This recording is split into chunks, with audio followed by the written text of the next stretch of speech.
జ్యేష్ఠత్వం story. బాబు ఏ సాబు, నా పెద్ద కుమారుడా, నాకు వెళ్ళి మాంసము తీసుకురా. ఏంటి నాన్నగారు? వెళ్ళి నాకు మాంసం పట్టుకునిరా. సరే నాన్న.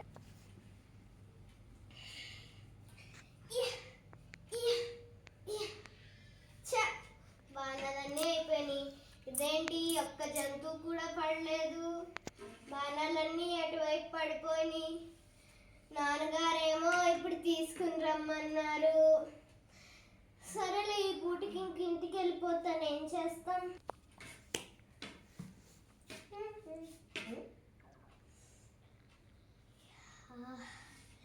ఏంటి గుమగుమ వాసన వస్తుంది? నా చిన్న తమ్ముడు యాకోబు, వెళ్ళి అడుగుదాం, ఏమన్నా ఇస్తాడేమో. చిక్కుడుకాయల కూర ఎంత మాత్రమే.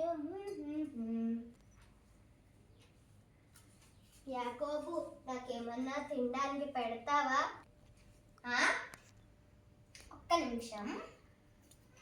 వీడేంటి ఈ టైంకి వచ్చారు? చిక్కుడుకాయ కూర చేసుకుంటే పంపెద్దామా? ఐడియా.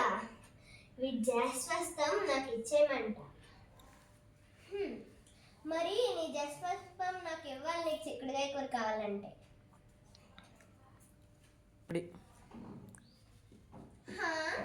జాస్వస్మా, ఒక పూట తినకపోతే చచ్చిపోతాను ఇప్పుడు నేను.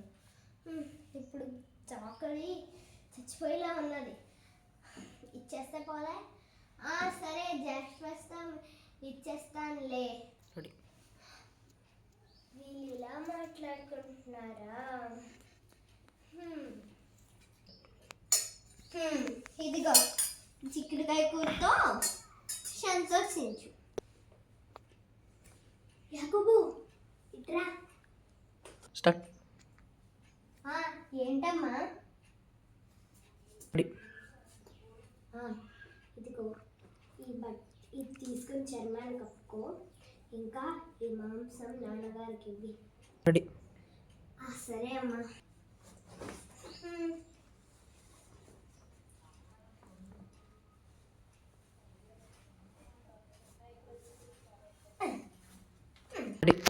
మేక చర్మం వేసేసుకున్నాను. ఇప్పుడు డాడీకి తెలియదు.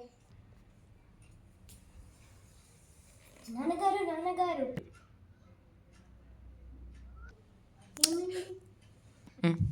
నీ పేరేంటి? ఎవరు నువ్వు?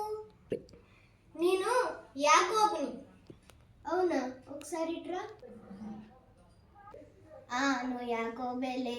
దేవుడు నిన్ను దీవించును గాక. నాన్నగారు, మీకు మాంసం తెచ్చాను. నువ్వెవరు? నా జ్యేష్ఠస్థాన్ని ఇచ్చేసానే. వీడిని కత్తితో చంపేస్తాను ఈ రోజు. ఆగాగు, కత్తి తీసుకుని ఎక్కడికి వెళ్తున్నావు? నువ్వు మీ మామయ్య గారి ఇంటికి వెళ్ళు.